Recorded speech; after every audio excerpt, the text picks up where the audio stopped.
On behalf of DAM Capital, I welcome you all to the Q4 and year-ended March 24 earning call of Apollo Tyres Limited. From the management side, we have Vice Chairman and Managing Director Mr. Neeraj Kanwar, CFO Gaurav Kumar, and members of IR team. Without taking much time, I hand over to the call to Neeraj sir for opening remarks, post which we can open the call for Q&A. Over to you, sir. Thank you, and good afternoon, my friends, and thank you for joining us today. I welcome you all to this post-results quarter call, and I'm pleased to provide an update on our company performance and outlook. As you may be aware, that Satish has decided to take early retirement and pursue his personal interests. It was an emotional moment for the organization yesterday, but we understand and respect his decision. We wish Satish all the very best in his well-deserved retirement. I would also like to congratulate Gaurav, our CFO, for joining the board. The board of directors have approved his appointment as a whole-time director, obviously subject to shareholders' approval. Gaurav's presence on the board will further strengthen our financial lens on strategic decision-making. Congratulations, Gaurav. In terms of operating performance, despite several headwinds this quarter, the team has once again delivered a healthy performance with consolidated EBITDA margin of nearly 16.4%. Few years back, we came out with our vision of 2026 targets. I would also like to take this opportunity to highlight that despite less than favorable market conditions, the team has not only achieved but has exceeded targets in 3 out of 4 key financial targets, well ahead of the defined timeline of 2026. Talking about these, in terms of consolidated EBITDA margin, against a target of 15%, we have achieved a target of 17.5% margin for FY24. Please note that this is despite additional charge of 68 crores on account of EPR liability. Similarly, in terms of net debt EBITDA, against a target of less than 2x, our FY25 number stood at 0.6x. Consequently, FY24 consolidated ROCE stood at 16% against our target range of 12 to 15%. Given the unwavering work being done around key pillars and our recent accomplishment, we are confident and excited for what lies ahead. I believe we are all well placed to leverage the upcoming opportunities and remain extremely bullish on a long to medium-term prospects for the company. Before diving deeper into the quarter's performance, I would like to thank all our stakeholders for their strong and unrelenting support. Going forward, we maintain a cautiously optimistic stance on market demand. We expect the demand in India to pick up post-elections. We have already registered a double-digit growth in our commercial vehicle and passenger car volumes for the month of April 2024, while demand in the agri segment also seems to be coming back. Coming to Europe, we expect the demand momentum to be better in FY25 compared to last year. In Europe also, markets registered a double-digit growth in volumes in the month of April 2024. We are extremely well placed to leverage improving demand momentum, given our investments in our factories, in our infrastructure, in our product and marketing. As always, we are keeping a close watch on the markets and our cost. We aim to maintain strong operating performance through a mix of efficiency gains, superior sales mix, and well-timed pricing actions. We'll continue to be judicious about CapEx and will continue to focus on sustainable and profitable growth. With this, I conclude my opening remarks and I hand over the call to Gaurav. Thank you. Gaurav, over to you. Thank you, Neeraj, and good afternoon, ladies and gentlemen.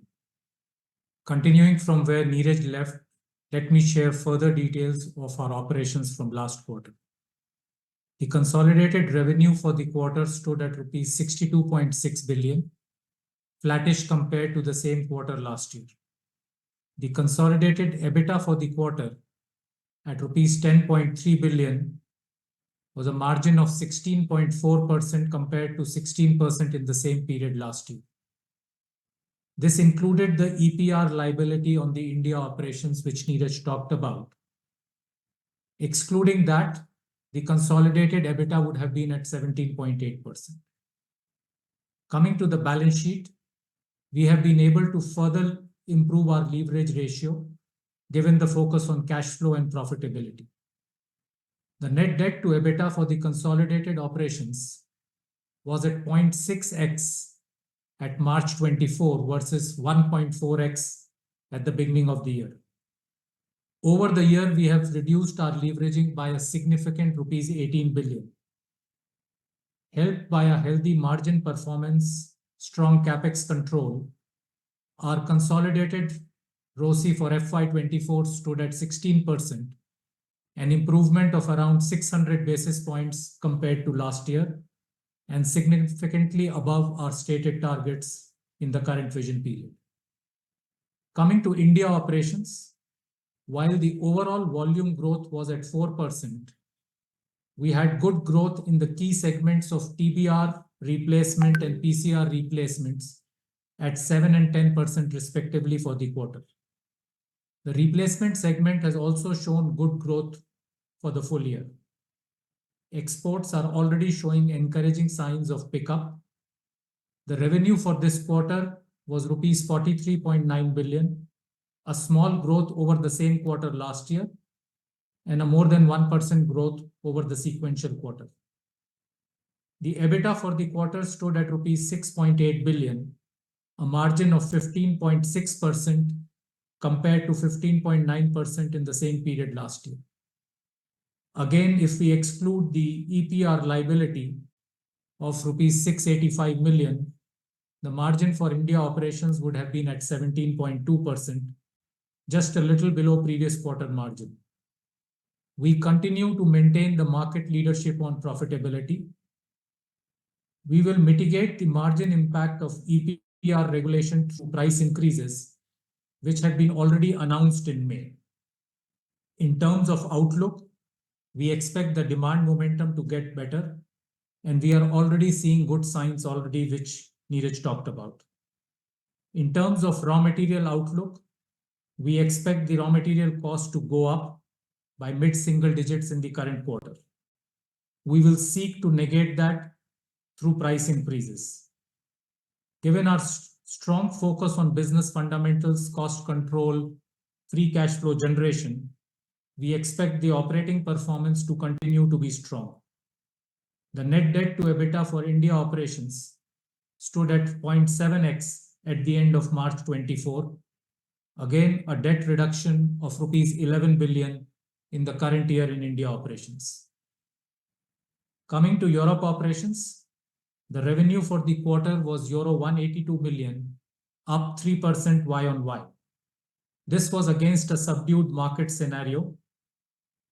While the market overall for the year declined for all the product segments, including PCLT, TBR, we showed signs of recovery with our volumes in these segments showing growth. We have gained market share across all product categories. The EBITDA for the quarter stood at euro 35 million, with a robust EBITDA margin performance of 19.1% compared to 18.1% for the same period last year. This has been our best ever Q4 performance for the European operations. In terms of outlook, markets are expected to be better than last year. We are already seeing encouraging signs in April, as Neeraj talked about. We expect the operating performance to remain healthy, helped by our focus on product mix and enrichment, cost optimization. Our UHP proportion continues to improve. The actual capex cash flow for FY24 was significantly lower than the guidance as we curtailed capex. Against a guidance of rupees 1100 crores, the spend was only around 700 crores. And our capex guidance for the coming year, which is FY25, is in the region of rupees 1000 crores. We will continue to focus on profitability, free cash flow generation, and improvement in return ratios, as we have continuously talked about. With this, I conclude my opening comments. Thank you. We'll be happy to take your questions. We'll start with a Q&A session. Those who wish to ask the question, please raise your hand. Accordingly, we'll start them. We'll wait for question queue to get assembled.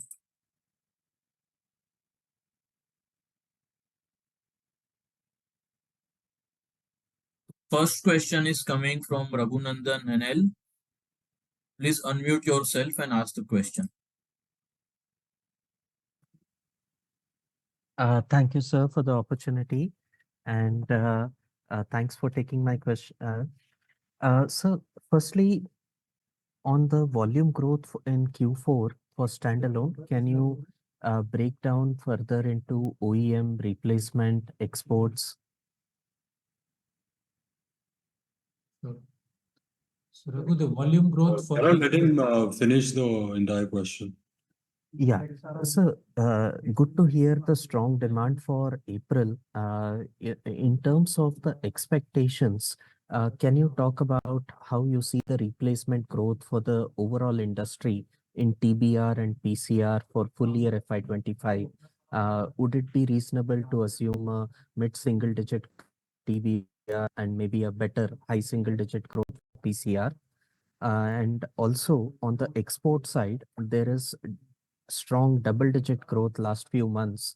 Can you talk of expectation for exports from India and also Europe growth for Vredestein? Okay. So, Gaurav, you want to take the first one? Yes. So Raghu, the volume growth for Q4 replacement, I already talked about 4%. OEM was a negative 10%, and exports in the last quarter was a very strong growth of 30% plus.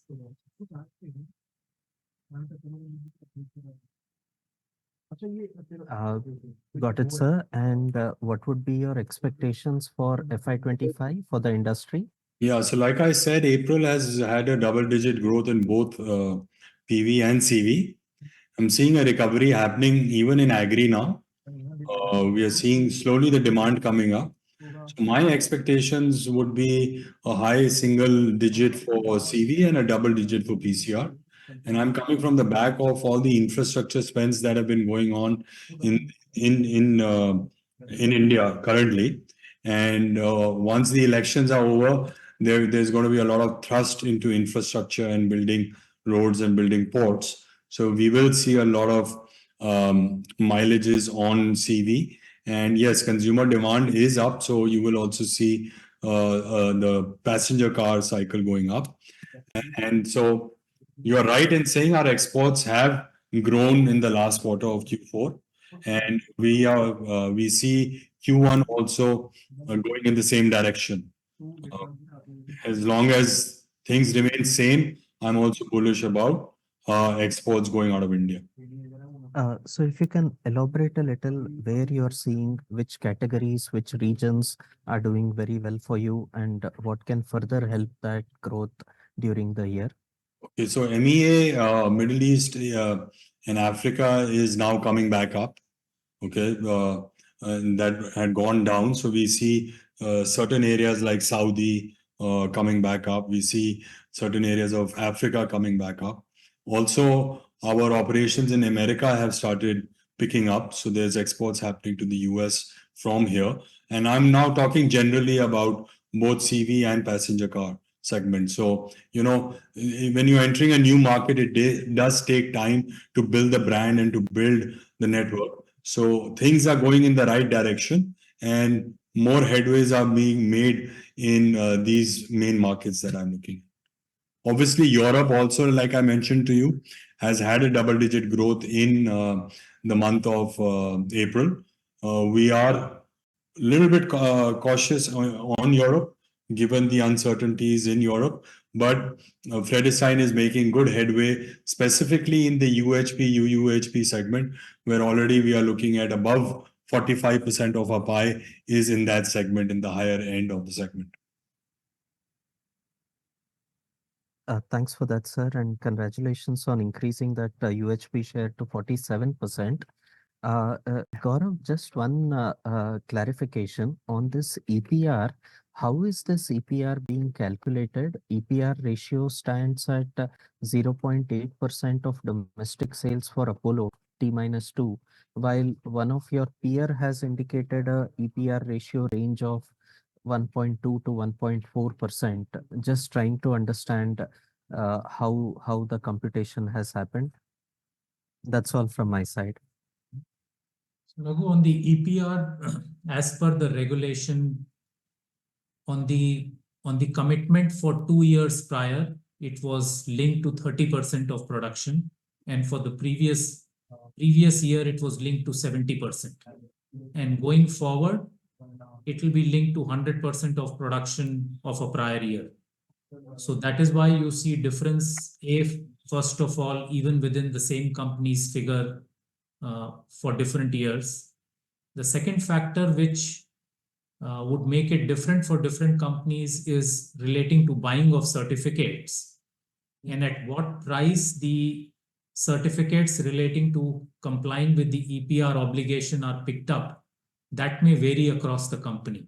So we would not be able to comment on another company's final financial liability that they have taken on the books, because it is linked to both production and to the price of certificates that they have picked up. Thank you, Gaurav. Very helpful. I'll come back in the queue. Thanks, Raghu. Just in the volume or EBITDA per ton.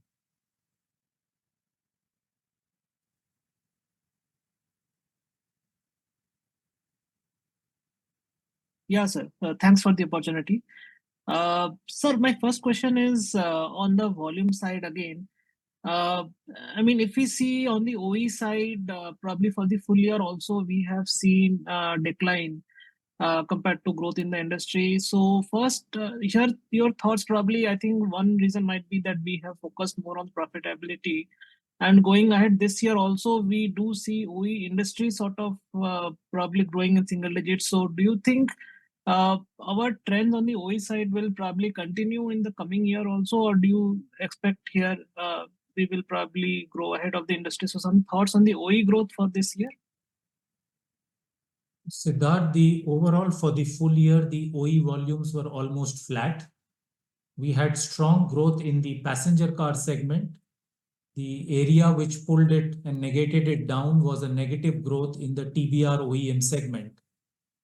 Particularly the large higher capacity trucks sold less, and with the growth coming very strongly in the area of buses, where we have stayed away on profitability reasons. We expect with the kind of infrastructure spends that are happening, volumes will come back on the cargo movement side of MHCV, and that should provide us growth in this current year. Okay, got it. And second is, sir, on this replacement side in truck and bus segment, can you just indicate what will be our market share currently and maybe last year, similar quarter, any trends there? So right now, the market share numbers are broad estimates, because we do not have the published industry figures. We expect our market share to be broadly in the high 20s, closer to 30%. We've had volume gains even in the full year for TBR and for overall replacement. So we would have continued to maintain gain share in TBR replacement, with whatever market share losses coming would be on TBR OE.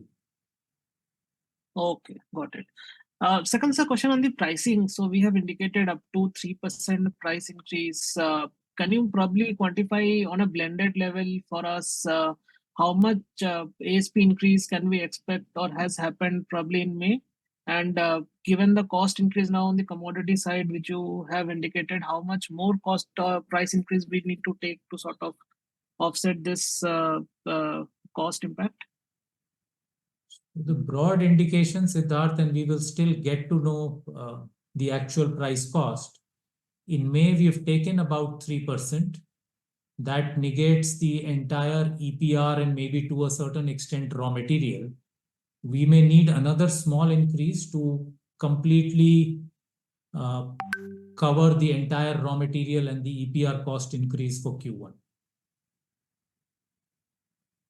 Okay, sir. Got it.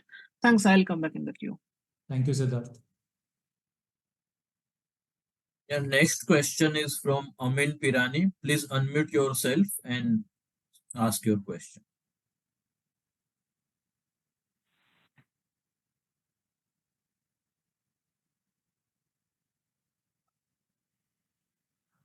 Hi, can you hear me now? Yes, Yeah. Amin. Yes, yes. Thanks for the opportunity. My first question was actually, on your capex. Last 2 years you have been, spending less than what the initial expectation was, and even in FY25 the number remains at 1,000 crores. So, given that, I think at least on PCR you are at high capacity utilizations. How should we think about what is your expectation of growth? How should we think about growth in this category? Because I think whenever you start a brownfield expansion, it will take 12 to 18 months. So just some thoughts there. So, I mean, you know our industry quite well. And one of the reasons in the last couple of years of capex being lower, we have significantly tightened up our control elements on capex. And since volumes have been behind the initial expectations, or with general market conditions being quite tough, capexes have been pulled back. You are right that the passenger car tire capacity utilization is in the 80s. If the current expectations on demand hold up, and we will be carefully watching that, maybe in the second half we will start a small capacity expansion on passenger car. Nothing has been committed yet, but a small amount is budgeted in the number that I talked about, which will lay the foundation for a capacity that we need in FY27. We are well covered for FY25 and FY26. Understood. Understood. And Gaurav, we've been mentioning to in the same forum about AI and machine learning and the enhancement we are doing through these tools on productivity increases in all our PCR plants. And we believe that we could look at a close to a 10% to 15% increase in productivity from the current equipments that are already in the plants through AI and machine learning. And that's our target that we are taking. So any growth that is coming first, we will look at a capex light model, which is investments in technology and in digital, and then only go for these small expansions that Gaurav has spoken about. Great. That's good to know. My second question is, like you mentioned at the beginning of the call, you have exceeded on your leverage targets. So the corollary to that, something which you have not guided for, but which would be, interesting to know is how should we think of dividends? Because if you are actually throwing up significant amounts of cash flow, balance sheet is stronger, and capex looks like near term is not going to be that high, how should we think of dividend going forward? Well, I mean, we have a very clearly listed dividend policy, which has been cleared by the board, which is to say that the payout has to be between 20 to 35%. We also have to look at future spends as we go along, and therefore the board yesterday only has declared a 6 rupees dividend, which is an all-time high. So we keep balancing it out, looking at market conditions and looking at our own capex outlay that we have in mind, and looking at also the environment and the economy. And so very clearly we have been within the 20 to 35% range depending on markets. And I mean, this policy has been firmed up looking at the benchmark of the global tire industry, auto component industry. And in fact, the attempt has been to be at the higher end. So even if you look at the last few years, the dividend payout has been above what tire industry or typically more what auto component has been paying. No, I appreciate that. I think the question is just that while your FY26 target was to remain below 2 times net debt to EBITDA, clearly, obviously nobody knows what's happened in the future. Unless, there is something really going wrong, hopefully you will be net cash at some point of time in the next 12 to 18 months. And as a net cash company, then how should we think of dividends was the directional, question that I was trying to ask. Board would be better placed, but highly unlikely that we would borrow to go up on dividend. That we borrow cash because there is not enough debt on the balance sheet just to distribute out. But in a scenario like you have painted, pretty much all the excess cash generated would then possibly be paid out to the shareholders. Understood. That's good to know. Thank you. I'll come back in the queue. Next, we have a question from Arjun Khanna. Please unmute yourself and ask the question. Hi, thank you for taking my question. My first question is regarding to EPR. If you could help us understand, so these provisions have actually been, these are just provisions, or have we actually purchased the certificates as required under the regulations? Secondly, are there enough certificates available for the volume of production that we would have, probably what we would have done 2 years back to purchase this year for the entire industry domestic sales? And three, have we registered as just a manufacturer, or are we registered also as a recycler under the Act? So Arjun, we are in the process of purchasing the certificates. We have not purchased the entire lot because, as you yourself rightly said, right now the quantum of certificates available is in shortfall vis-a-vis the overall requirement. But the provision has been made based on the current purchases for the entire amount of certificates. The availability of certificates also is improving as we go along. It is significantly better today than it was a quarter back. And that is why we've been able to meet a certain amount of requirements as actually buying the certificates. We will have to check, but from what I recall, we are listed as or registered as a manufacturer, not as a recycler, but we can check and get back to you. Sure. Sir, this was only in the limited context of certificates not being available. Do you see a scenario where we would also have to go into recycling? If that is the case, it will be examined as a separate business proposal, Arjun. We will not get into recycling because of a certificate need, because even from a government perspective, they are clear that the necessary infrastructure, the necessary requirements from the recyclers in terms of making certificates available has to evolve. A manufacturer would not be forced to get into recycling to meet this compliance. Sure, very helpful. So the second question is, if one looks at our top line, one does see a slower growth on the domestic side with respect to our peers, essentially indicating we probably would have lost some market share. At what point in time do we take corrective measures, or we are on the margin okay losing market share? Just your thoughts, please. As I have mentioned always, that going forward, the new mantra for Apollo is profitable growth.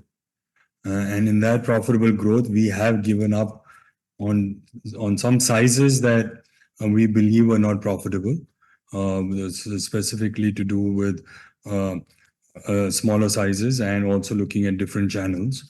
So yes, in let's say in truck, we would have lost a little bit market share, but the growth has actually come in the bus segment, which is really not a profitable segment, which is a people movement. That is where we are seeing growth. And on purpose, Apollo is not entering that segment. As I said, it's not a profitable segment. But obviously, we will continue to gain our leadership in both truck and passenger car. And we will, I mean, it's a very clear balance between profitable growth, looking at market shares.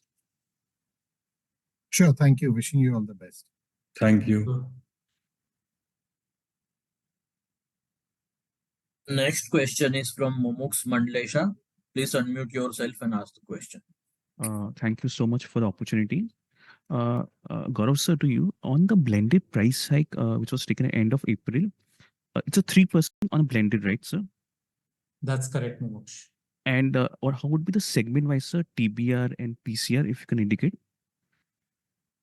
I won't have that number immediately, Mumuksh. The investor relation teams can get back to you. Sure.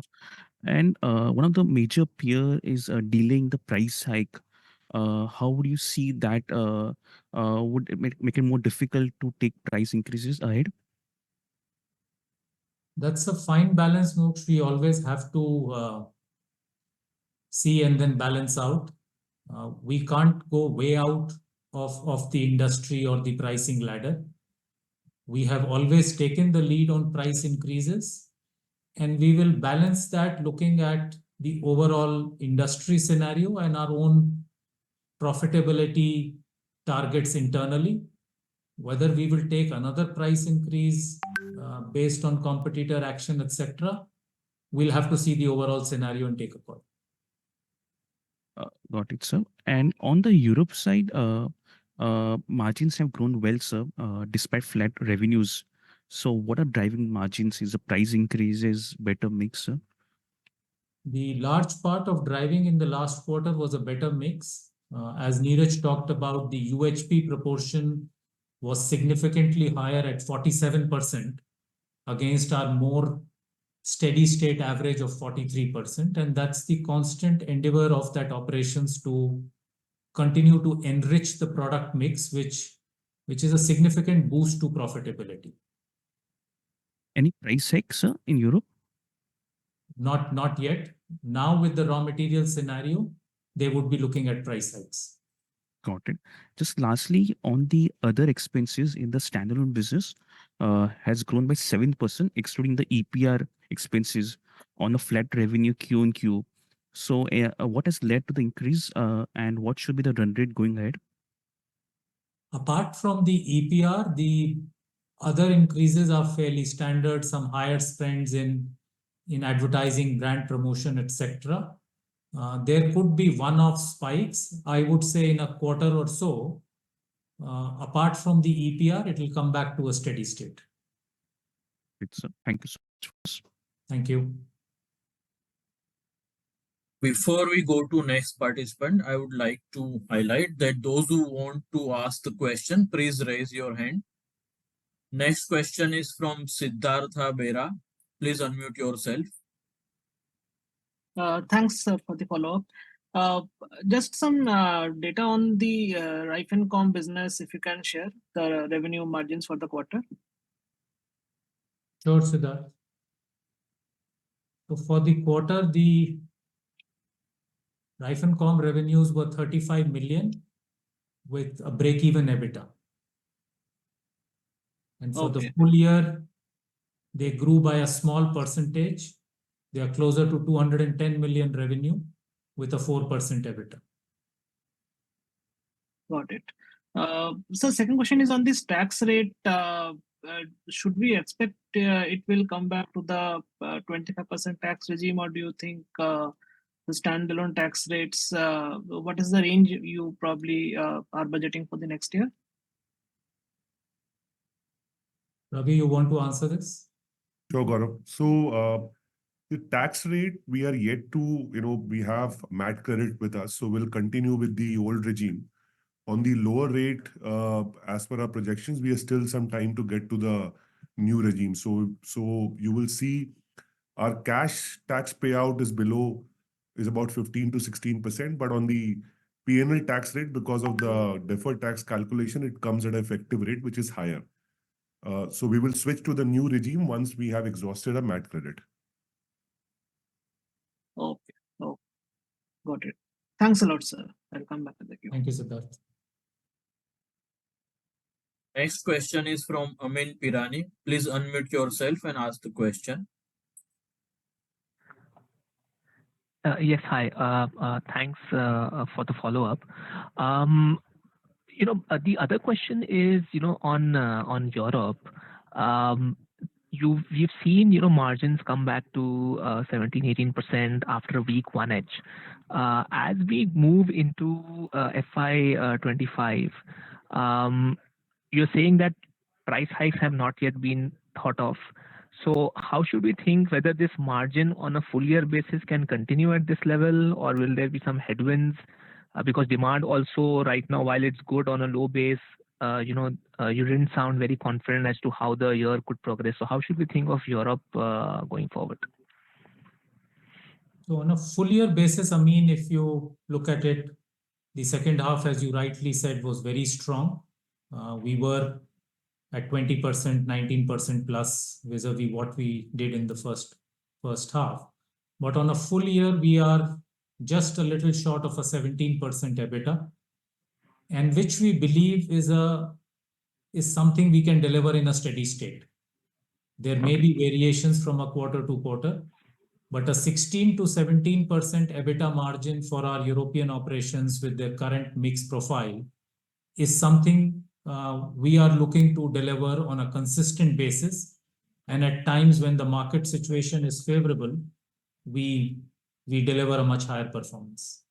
Gaurav, in addition to this, we are also planning, to take a price increase of around 1 to 2% in quarter 2, given the cost push that we are having. So we've planned it. Let's see how it goes. Okay. So we will keep on correcting our pricing depending on input costs. Understood.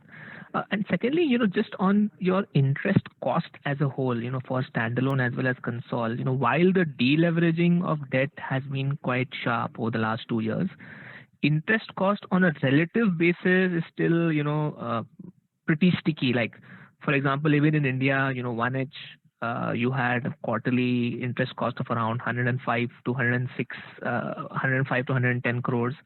In 4Q also, we are still at 88 crores.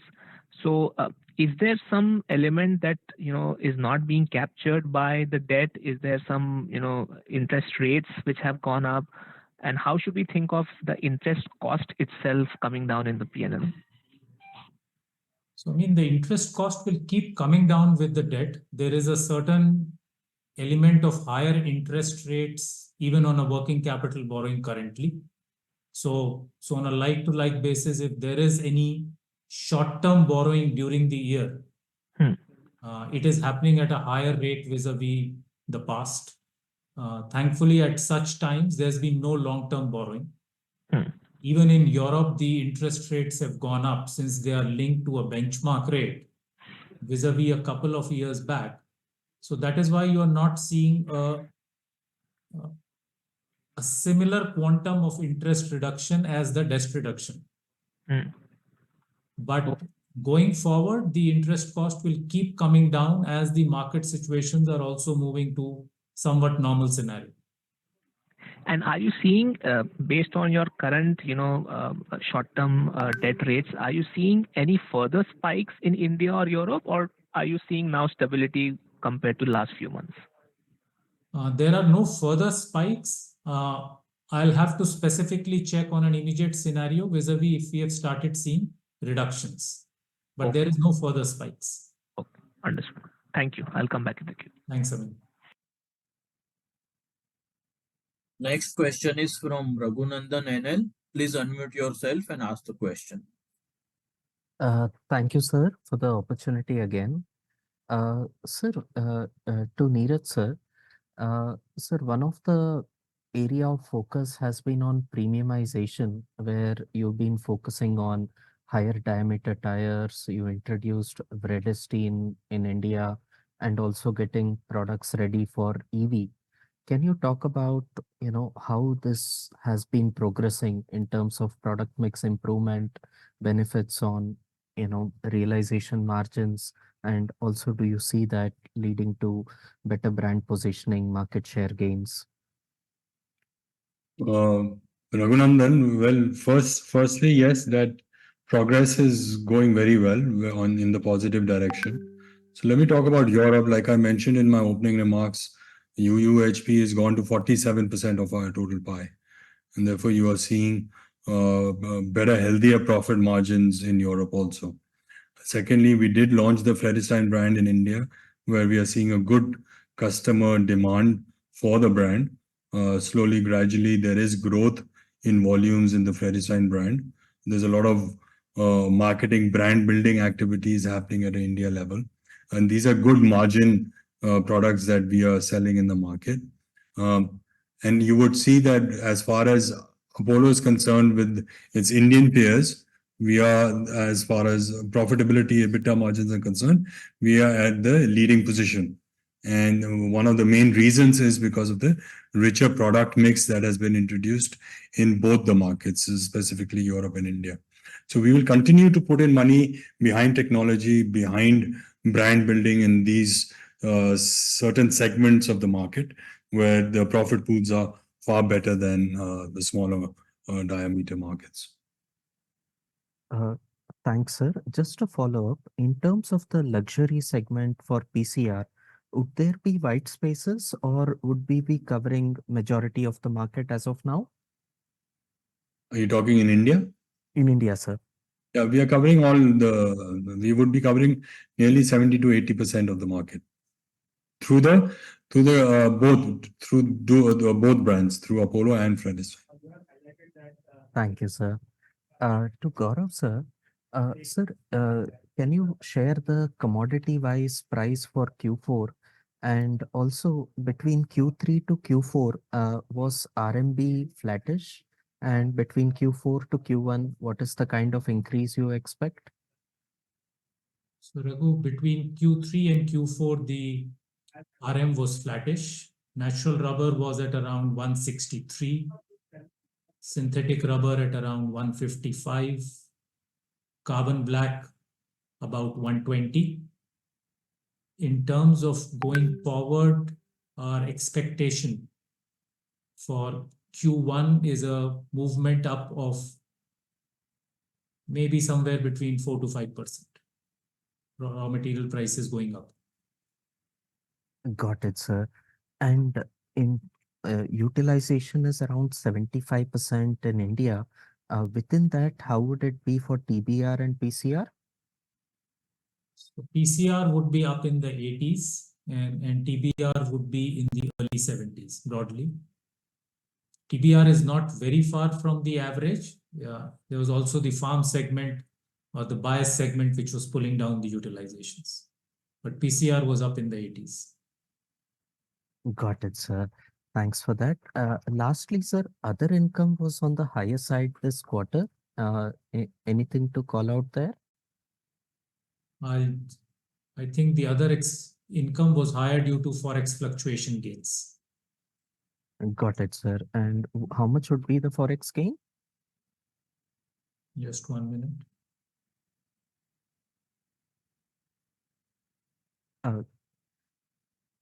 For the last quarter, they would be of the order of 40 crores.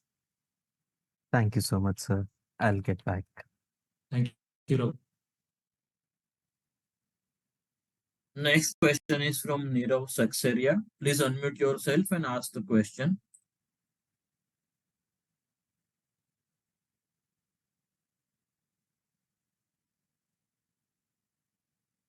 Nirav?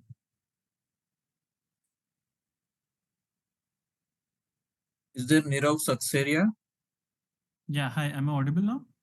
Yes. Yes, Nirav. Yeah. So you're seeing a 45% increase in RM basket. So it's primarily increase in natural rubber or carbon black. Which commodity do you see the major increase in prices? Natural rubber prices have clearly gone up, and I think, but the impact would be coming from both crude linked material prices and natural rubber. Okay. And so on a Q on Q basis, natural rubber prices have increased. So have we seen a deflationary pressure in any other raw material? Yes, we've seen a reduction in Q4 on carbon black and steel cord. Okay. And what kind of price increase would we need to take to mitigate the effect of the increase in raw material basket, since we have already taken a 3%? Is there an additional amount needed? We would need about 2.5% price increase More. more. Okay. Thank you. Thank you. That was a last question. We'll close the call now. I'll hand over to the management for closing remarks. Over to you, sir. I'd like to thank you and hope to see you in the next call. Thank you. All the best. Thank you.